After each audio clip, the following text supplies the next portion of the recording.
Boa noite, galera. Tudo bem com vocês? Saudações. É um prazer muito grande estar aqui com vocês novamente. Não está sendo fácil. Estou aqui tentando gravar aulas, postando no SEI, mas não está fácil para todo mundo, né, galera? Então, assim, peço desculpa desde já por algum não atendimento a vocês, mas em função da tecnologia que todos estão tentando aprimorar, a passar a ter conhecimento, desenvolver essas habilidades sobre como gravar aulas, né, como inserir aulas, para que possamos acompanhar você, para que vocês possam acompanhar as aulas. Mas tem todo um trâmite, né? Inclusive, nós estamos tendo quase todos os dias videoconferências com a Natália, com os outros professores, interagindo em rede, porque agora é tudo virtual, essa ferramenta nossa agora, né? Então, o que é que eu quero dizer? Teve que fazer um cadastro institucional do Google Meet, eu tentei em outros, mas a qualidade não era boa, e não tinha como compartilhar a tela, ficava só falando, e se tivesse que fazer alguma coisa, tinha que pegar, fazer ou mostrar, para que vocês pudessem ter esse conhecimento virtual. Mas eu vejo que tudo é uma questão de tempo, como chegamos agora, consigo fazer a gravação das minhas aulas, tanto posso gravar em horários que não seja da sala, em horário da aula, e disponibilizar o link para vocês, mas como também entrar ao vivo com vocês no período da aula, que é o que a instituição pede. Mas às vezes nem todos têm o celular, nem todos têm o computador, fica difícil, outros estão para a fazenda, e aí a gente está gravando a aula, porque disponibilizamos depois para vocês, beleza? Tranquilo? Então, assim, esses dias aí para trás, a gente se comunicou mais pelo portal SEI, mandando algumas atividades e que essas atividades fossem feitas no caderno, né, para que depois eu pudesse validar, vistar, considerar notas para agregar a média, mas vejo que isso ainda não vai ser possível devido essa pandemia está sendo prolongada aí por mais alguns meses. Mas vamos fazendo nossa parte, né? Deus está conosco, a gente pede paciência para que a gente consiga fazer um bom trabalho. Bacana? Então, pessoal, outra coisa. Quinta-feira agora é a prova do ENAD. É um provão que todos farão, exceto o 10º período do curso de farmácia. Então, é um exame nacional que é aplicado para todos os graduandos, todos aqueles que estão concluindo também, né? Para poder fazer uma avaliação tanto do curso quanto do desempenho de cada um de vocês. Então, eu e o Saulo somos da comissão permanente do ENAD, a gente elabora essa prova, mas que cada professor passa 3 questões para nós, e nós montamos no Socrative, que é outro aplicativo que vocês irão estar utilizando, se já não estão utilizando, para desenvolver atividades com outros professores. Nós vamos estar aplicando as nossas provas da instituição, bem como também o provão, quinta-feira, dia 9. Semana que vem é a semana de provas, e aí a gente vai estar fazendo algumas aulas, até para tirar dúvida de vocês, fazer a revisão, a pedido de alguns colegas de vocês. A gente vai ver o que é que podemos fazer, nem que seja por e-mail, lista de exercício, ou por aqui mesmo, a gente conversar, entra, quem não puder depois pega e assiste, tá bom? Assim a gente vai estar fazendo. Tudo bem? Qualquer informação que vocês tiverem sobre o desenvolvimento das aulas, podem nos falar, beleza? Então, a aula de hoje, peço assim que, às vezes, eu vou me perder um pouco, saio, entro, apresento, volto de novo, faço alguma demonstração, para poder a aula ficar mais dinâmica. E dando continuidade na ementa, nós vamos estar falando agora a parte de fisiologia do corpo humano. E entrando mais na parte, tanto do curso de fisioterapia e para os de farmácia, que é uma turma gerencial, nós vamos estar aqui mostrando agora essa parte mais humana. E vamos começar a trabalhar com transporte de membranas. Vou apresentar aqui a aula e espero que vocês possam estar acompanhando aí, certo? Vamos, aos poucos, aqui familiarizando. E qualquer coisa, a gente volta a conversar em outros momentos.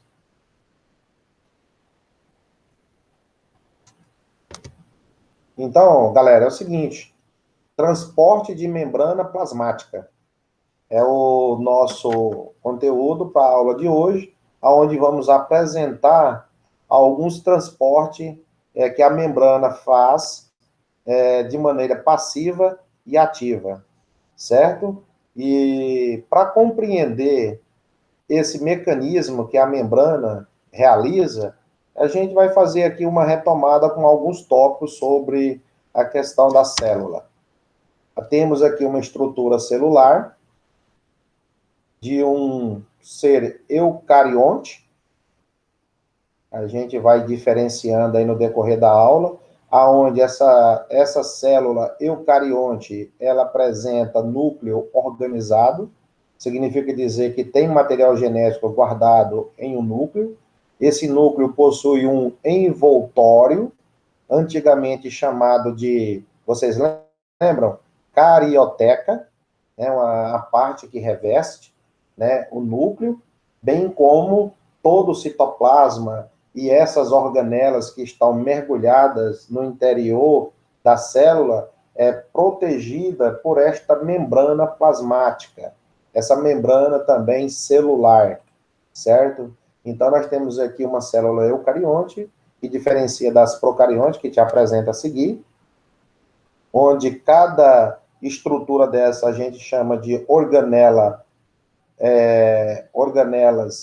celulares, e cada uma desempenha uma função. Não vou me atentar aqui agora à função de cada uma delas, mas mais para o final a gente volta a conceituar e conhecer estas organelas melhor. Tranquilo? Características gerais. Um ser humano tem aproximadamente 3 trilhões de células, distribuídas entre mais ou menos 200 tipos. E cada célula dessa, entre essas trilhões de células, além de serem bem diferentes, apresenta funções também diferentes. Nós temos vários formatos de células, né? Apresenta formas bem diversificadas. E dependendo da função que desempenham, podem apresentar uma quantidade maior de certas organelas. Dentre elas, nós temos as células do sangue, as hemácias, as osteócitas, células, né, dos ossos. Temos também células do cérebro, enfim. Então, nós vamos dando vários nomes de células e as funções que elas vão desenvolvendo. Necessariamente, precisamente, as organelas. Aqui eu apresento para vocês 2 tipos de células, eucariontes e procariontes. Qual dessas aí é eucarionte e qual dessas é a procarionte? E qual a diferença que elas apresentam? Lá no início eu apresentei para vocês uma célula eucarionte. Eu ouço falar eucariota, né? Mas leva a entender que nós temos o material genético bem guardadinho no núcleo. Tem um envoltório nuclear, essa membrana, que guarda, protege, né, este material genético. Ele não está solto, disperso dentro do líquido maior chamado de citoplasma, certo? Então, além desse envoltório nuclear, nós temos uma parte que é externa e reveste, protege, e tem também uma permeabilidade seletiva para o que sai e o que entra na célula.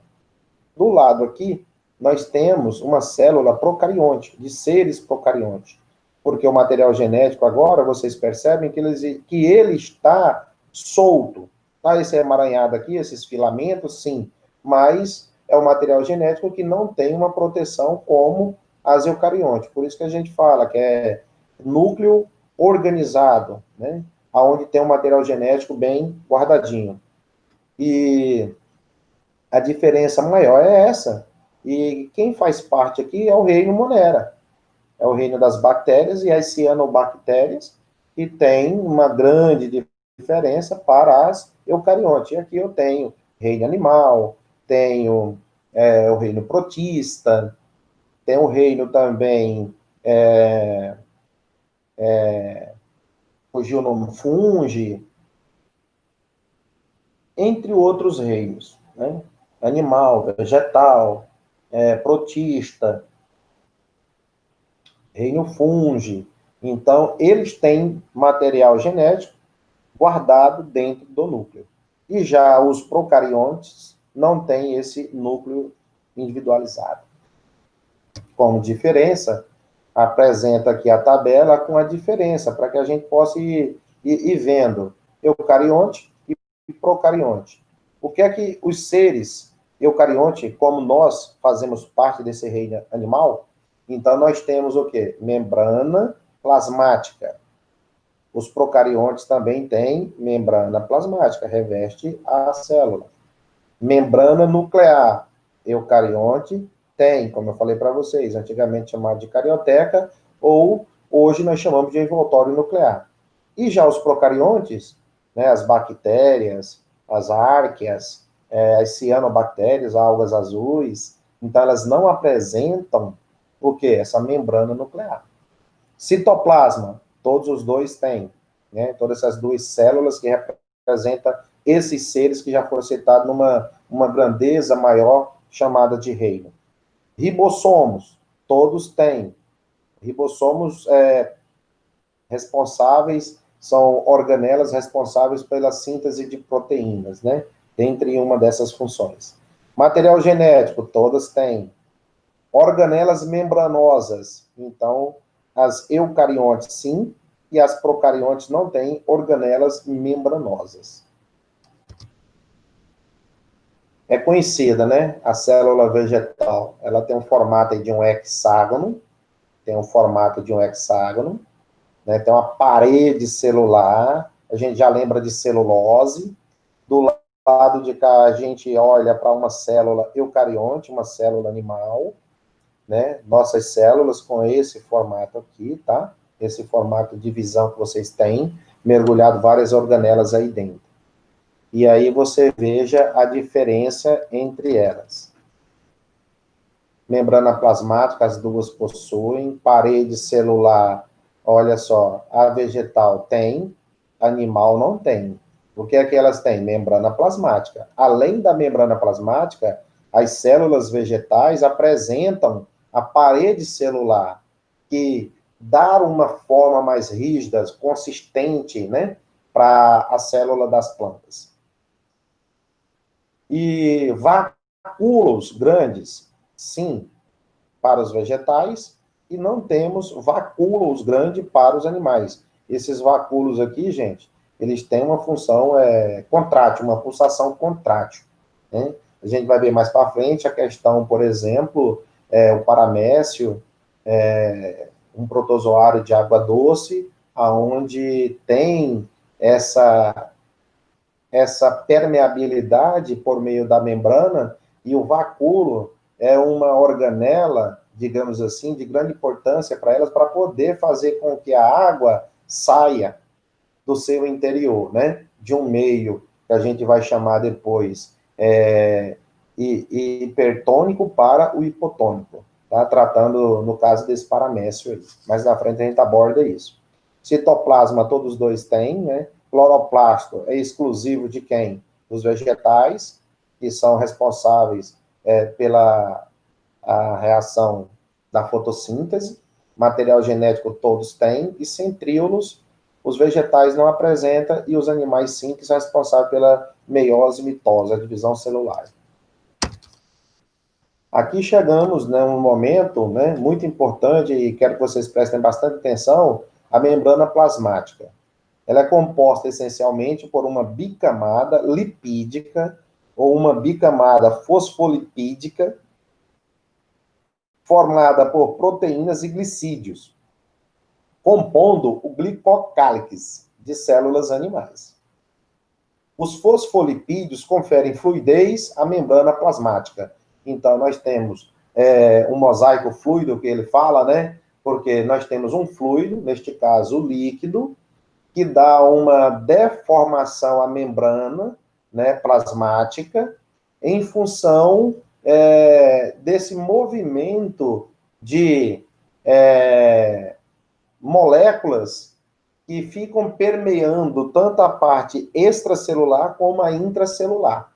E aí você veja que esta camada fosfolipídica, ela é tanto na parte externa, né, aqui, a parte externa da célula, como também para a parte interna. Então, aqui eu tenho o meio intracelular e lá fora eu tenho a parte extracelular. E analisando essa camada externa e a interna, vejam só, nós temos algumas proteínas, essas proteínas nós vamos chamar de glicoproteínas, que estão mergulhadas, né, incrustadas dentro da membrana. Nós temos os glicolipídios, que é uma junção de glicose com lipídios, que são moléculas grandes, com esse formato de cálice, que vocês estão vendo, ó, formato de cálice. Os oligosacarídeos, que são macro, né, moléculas também, bastante de massa molar pesada. Além dessas estruturas fosfolipídicas que nós temos aqui, que parece bolinha de isopor, né? A cabeça e a cauda, que tem afinidade ou não com a água, nós vamos colocar aqui essa parte aqui chamada cabeça, ela é hidrofílica, tá? É hidrofílica porque ela tem cargas negativas, ela tem afinidade com quem é afim, no caso, moléculas polares, moléculas polares. Já a parte chamada de cauda, esses filamentos aqui internos que se encontram, são hidrocarbonetos, né, de ácidos graxos bem enormes, que são hidrofóbicos. Então, para transportar determinadas substâncias para dentro e também de dentro para fora, não é fácil. Aí precisamos conhecer a importância que essa membrana plasmática ela exerce. Além disso, ainda existe algumas moléculas de colesterol incrustadas ali dentro, porque o colesterol são ácidos graxos, como já foi mencionado, que tem uma parte que é hidrofílica, né, e outra que é hidrofóbica, a água. Então, imagine proteínas, né, querendo ser atravessadas aqui pela membrana plasmática, algumas outras estruturas, que não só as proteínas, mas nós também temos gases, temos também íons que precisam estar sendo permeados por essa membrana plasmática, tá? Além disso, nós temos as proteínas periféricas, que ficam na parte mais externa, as proteínas integrais, que ficam mais incrustadas, como vocês estão vendo, e além de outras que estão sobre, né? Tanto na parte extra de fora da célula, como na parte interna aqui, que nós temos o mergulho no citoplasma, certo? Então, nós temos a formação aí dessa membrana plasmática. Numa imagem melhor para visualizar, nós temos aqui a composição química formada por lipídios, proteínas e açúcares. Então, nós temos aqui os oligosacarídeos, que foi apresentados, as glicoproteínas, e além dos lipídios, que aí nós temos dentro, né, da membrana plasmática, formando esse mosaico fluido, né? Porque ela se deforma, é mole, é diferente do sólido, que é mais resistente, né? Lembra de fluidos? Então, nós temos ele tanto gasoso quanto líquido. O sólido tem uma grande diferença porque a movimentação é muito pequena, comparado a um fluido sólido. Pouca movimentação, tá? Devido ao que as moléculas estarem mais próximas uma das outras. E aqui, meus queridos, nós temos, numa outra visão, a parte extra, como já foi mostrado, a parte intra, que é o citoplasma, onde está o citoplasma, e essa membrana, ela apresenta poros ou canais iônicos, para facilitar depois a passagem dessas substâncias. Por isso que, voltando aqui, ele coloca que pode ser também chamado de glicocálix. Por quê? Tem um formato de cálice, né, ligado às proteínas. Então, glico, de glicose, principalmente a glicose, que é um açúcar, né, que é um monossacarídeo, e cálix, porque ele está ligado a um formato de estrutura em cálice. Aqui ele já coloca de glicolipídios, poros, proteínas periféricas, transmembranar, né, que é aquelas que estão incrustadas, integrais. Temos colesterol, que é um ácido graxo que está aí no meio, que dificulta essa passagem, né, sem ter que, mesmo que não gaste energia, mas que passe, né? E aí, as funções principais da membrana: delimitar o conteúdo celular, selecionar os compostos que entram e saem da célula, como eu coloquei lá no início, ter uma permeabilidade seletiva, permite a entrada e a saída também, certo? Protege a célula contra agentes mecânicos ou infecciosos, que é o glicocálix, que já foi abordado lá, que é uma glicose, né, com proteína, glicocálix. Então, ela tem a função de proteger desses agentes infecciosos e também agentes mecânicos, né, contra a questão de choques mecânicos, né, e contra algum obstáculo, né, e auxiliar também no processo, a membrana, da homeostase, esse equilíbrio do meio interno da célula. Homeostase, a gente lembra muito a questão das trocas gasosas, que vamos abordar lá na frente. E aqui eu tenho, mais uma vez, para mostrar para vocês, a membrana plasmática. Aí eu tenho aqui como legenda a bolinha laranja, ou vamos dizer, um tonzinho mais amarelo, é o gás carbônico, CO2. A azulzinha tem o gás oxigênio. E essas, parecendo caixinho de uva, nós temos a glicose, que é um carboidrato, certo? E aí nós temos aqui a amostragem de uma proteína transmembranar ou carreadora, né? Vamos entrar em detalhe mais na frente, que vai facilitar a passagem aqui, claro, da glicose, né? Porque nós temos uma diferença entre essas outras moléculas aqui para trás. O transporte das substâncias para dentro ou para fora da célula, podendo ser passivo, quando não há gasto de energia, é o detalhe, passivo, não há gasto de energia. Ativo, quando há gasto de ATP, adenosina de trifosfato, que é a energia que a célula precisa para trabalhar contra o gradiente de concentração. Explico para vocês já já. Transporte passivo pode ser de difusão simples, difusão facilitada e osmose. São as três maneiras de transporte passivo que não vai ter gasto de energia. E o transporte ativo é a bomba, né? A bomba é uma proteína chamada bomba de sódio e bomba de potássio. E aí, esse transporte ativo, como está entre parênteses, precisa gastar energia para realizar a sua atividade.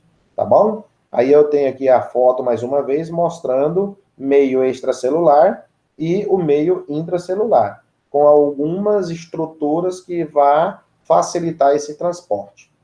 Então, vamos trabalhar, talvez hoje, né, no nosso tempo, o transporte passivo. Tudo bem? Conhecendo e definindo, tirando as nossas conclusões, o que é uma difusão simples, uma difusão facilitada e osmose. Assuntos muito importantes. Transporte membranar plasmático, aqui ele representa uma imagem onde é o transporte ativo, que precisa de ATP, que é uma energia, né? A adenosina de trifosfato, que são 3 moléculas de fosfato, que vai ter que fornecer essa energia para que a célula trabalhe contra o gradiente de concentração. Esse gradiente de concentração é como se você estivesse nadando contra a correnteza. A favor da correnteza, você vai de boa, sem gastar energia, né? Deixa a água me levar, deixa a vida me levar. E o contrário, tem que ter muito gasto de energia. Então, isso é contra a concentração de gradientes. E mais na frente tem a difusão facilitada e a difusão passiva, mostrando que é um transporte passivo que não há gasto de energia. Beleza, pessoal? Tranquilo até aí? E aí vamos falar de transporte passivo, buscando compreender o que é a difusão simples. Vou exemplificar para vocês primeiro o que é uma difusão. Deixa eu voltar aqui. Uma difusão. Voltando aqui, vou mostrar para vocês que, para que aconteça a difusão, esse transporte de moléculas, de íons, de determinados gases que estão para entrar e sair por meio da membrana, nesse processo de permeabilidade seletiva, eu vou mostrar para vocês o seguinte: eu tenho aqui um Erlenmeyer, poderia ter um copo, né? Gostaria de estar junto aí para soltar essa minha adrenalina na aula, mas vamos lá. Aí eu tenho aqui esse recipiente, essa vidraria de nome Erlenmeyer, com água. E aí eu vou utilizar sal, cloreto de sódio. Vou pegar aqui um pouquinho com a colher, certo? Vou pegar aqui um pouquinho com a colher. Olha só. E aqui eu vou mostrar como que vai acontecer a difusão. O que é a difusão? Veja.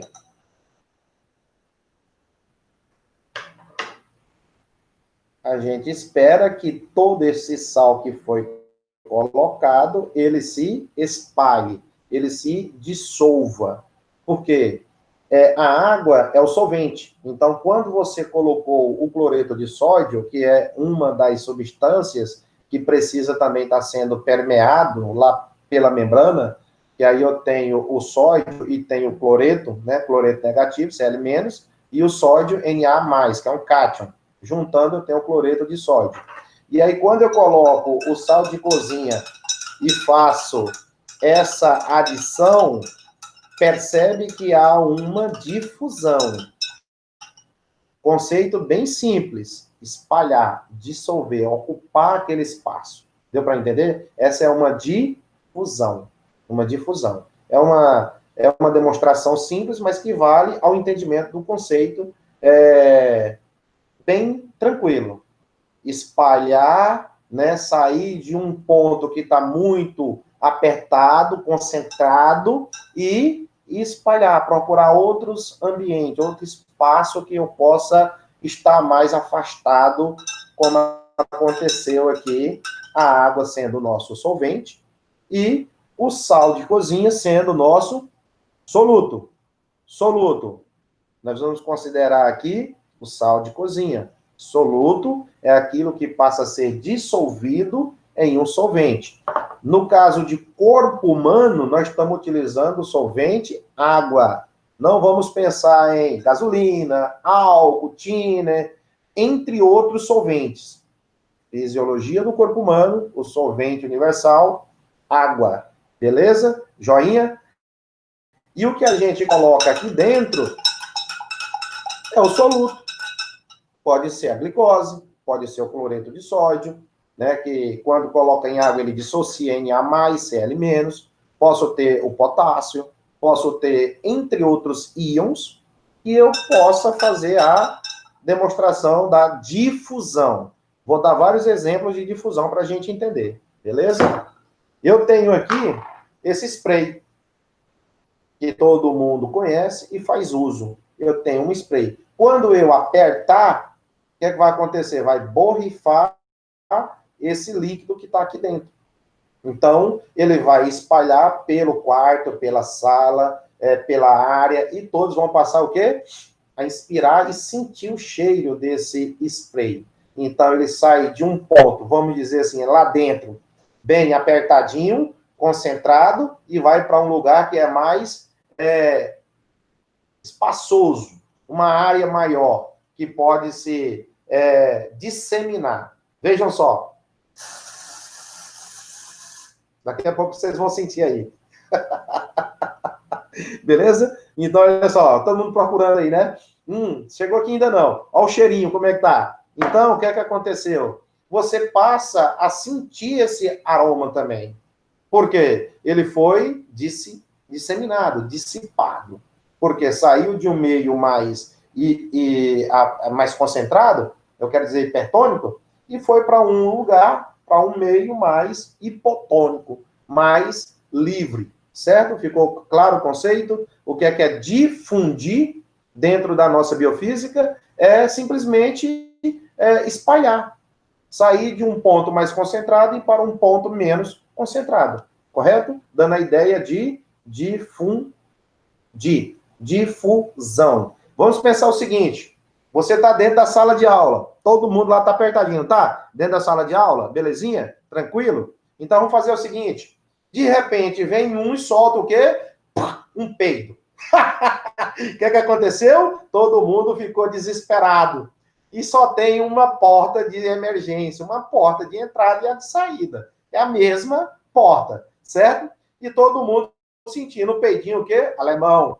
Que um lá, o outro lá, soltou. E aí, vale, meu Deus, aquela coisa toda, e tarará, tarará, tarará, tarará. O que está acontecendo? Todo mundo está procurando difundir, procurar uma área mais externa, para que aquele odor, ele saia daquelas quatro paredes que está muito apertada, entendido?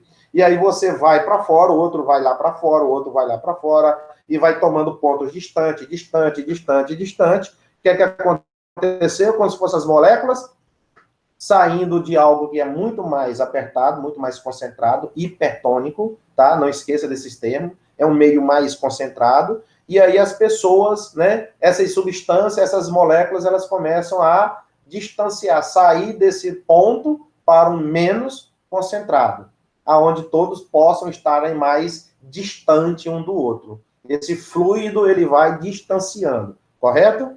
Essa é a ideia. Agora, se você tem alguém que não soltou um pum de maneira alguma lá dentro, não está fedendo nada, e aí a porta é pequena e, de repente, todos querem sair ao mesmo tempo e não tem condição de passar porque o espaço é pequeno. Beleza. Mas tem um colega muito amigo, uma colega muito amiga, que está na porta fazendo um controle, tipo, estendendo a mão, vem para cá, puxando, fazendo aquele trabalho de amizade, né? Venha com calma, não precisa pressa, vai tumultuar, vai ser pior. Então, vai puxando. Então, ou seja, você está sendo uma proteína que você está ajudando, está facilitando as pessoas a passarem para um meio menos volumoso. Então, nesta condição, estas pessoas que estão lá estendendo a mão e puxando, como se estivesse salvando ou controlando algo, está sendo o quê? Proteína que facilita, proteína que carrega, certo? Esse é o conceito. Se não tem essa pessoa lá, essa proteína para estar puxando para lá e para cá, então o que é que vai acontecer? Uma difusão simples. Então vai ter que saírem desse meio apertado para fora, não vai ser preciso gastar energia, todo mundo vai se bater um no outro, mas vai conseguir o espaço lá fora o tão desejado. Corretinho? Beleza, pessoal? Espero que vocês estejam compreendendo a linguagem de uma maneira bem simples, para que a gente entenda, de fato, o que é a difusão. Simples e a difusão facilitada. Beleza? Desculpa, continuar a projeção.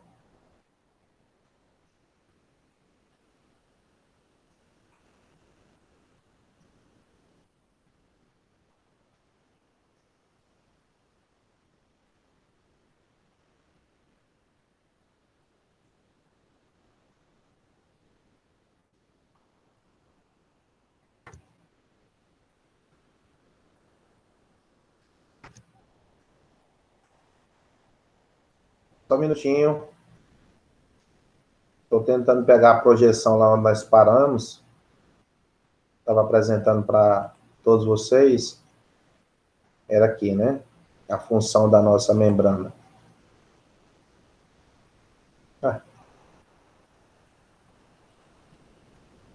Não, eu quero dar um F5 aqui. Delimitar o conteúdo celular, que a gente já conversou, selecionar o que entra e sai, permeabilidade seletiva, proteger, auxiliar nesse controle. E dentro do transporte passivo, nós estamos aqui na difusão simples. Quando uma substância se espalha por todo o espaço disponível, isso que eu quis mostrar para vocês, tanto usando o spray, como também utilizando o sal de cozinha, que nós colocamos em água, para você ver que ele difunde, sem gastar energia, claro. É uma maneira simples, né? E da mesma forma, a nossa membrana plasmática, o celular, ela tem essa função de permitir quem entra e quem sai, regulando isso ao tempo todo. Ocorre sempre a favor do gradiente de concentração. É o que eu estou falando para vocês. Então, a favor do gradiente de concentração. Existe todo um sistema na nossa membrana para permitir a passagem. Vamos entender. O oxigênio e o gás carbônico são moléculas conhecidas como apolares, porque o O2, ele tem 2 átomos de oxigênio, tem a mesma carga negativa, então ali não tem atração de nada, então ela é uma molécula linear, ela é apolar, correto? Já o CO2, você tem o carbono no meio, 2 átomos de oxigênio ao lado, com dupla ligação. O que é que eu tenho ali? Uma molécula também apolar. Porque se você for analisar o vetor resultante, o vetor sai do positivo, aqui do carbono, que é 2,1 eletronegatividade dele, e vai para o oxigênio. Do mesmo jeito, sai para o outro lado. Então, eu tenho uma subtração de vetores, o que vai dar 0. E se é 0, eu tenho uma molécula criteriosamente classificada como apolar. Enquanto que as outras são polares. Mas, neste caso, o O2 e o CO2 são moléculas o quê? Pequenas. Então, não vai ter dificuldade de fazer o quê? A travessia da membrana plasmática. E outra, nós temos nas cabeças, né, dos fosfolipídios parte negativa. Então, eu tenho fosfato negativo. Só que a cauda do ácido graxo, que é um macro hidrocarboneto lá para dentro, é apolar, porque são hidrocarbonetos. Lembra? Gasolina é apolar, metano, etano. Esses gases, eles são apolares, porque a eletronegatividade deles são muito próximas, né, tanto do hidrogênio quanto do oxigênio. Mas também nós temos óleos, lipídios também pelo meio, que é o colesterol, né, que é um ácido graxo. E tudo isso vai dificultar a passagem de algumas substâncias. Mas voltando ao O2 e CO2, vai passar livremente, porque a parte de cima nós temos os fosfolipídios, que são hidrofílicos. Então, não vai ter afinidade nenhuma com eles, que eles são apolares. Então, tem uma regra que semelhante dissolve semelhante. Então, não são afins, passa rapidamente, aí tem aquela cauda longa, né, que se encaixa uma na outra, tanto da parte de baixo quanto da parte de cima, e aí eles vão o quê? Passar por esse gradiente facilmente para a parte de dentro da célula. Conforme vocês estão vendo aqui, ó. O antes, e aqui eu tenho o depois. Nesse depois aqui que vocês estão vendo, a bolinha azul é o solvente e a bolinha rosa é o soluto. Então, vamos imaginar aí que nós temos o CO2 e temos o O2 como soluto. Então, eles vão saírem de uma área bem concentrada e vão passar para outra de menor concentração. Isso é uma difusão simples que nós estávamos comentando para vocês, fazendo uma demonstração simples aqui, né? No metrô, numa estação de trem, pessoas dentro das salas de aula, enfim, a gente mostrando o spray, a difusão do sal na água, da glicose na água, mostrando que são exemplos de difusão simples, sem gasto de energia, e Não se esqueçam, tanto a difusão simples quanto a facilitada vão sair do ponto, né, da área de maior concentração para um de menor concentração. Sempre assim. Sempre saindo do meio hipertônico para o meio hipotônico. Olha só, hipertônico para o hipotônico. E o mais interessante, livremente, sem gastar energia. Isso nós estamos falando de difusão, gente? Simples. Um outro exemplo de difusão simples, bastante interessante aqui, falo para vocês, é a parte, por exemplo, dos alvéolos pulmonares, que é um exemplo de fusão simples.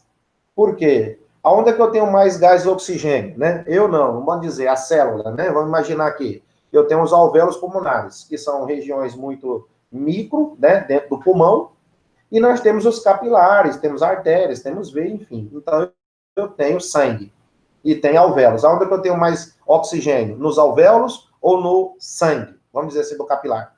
Nos alvéolos.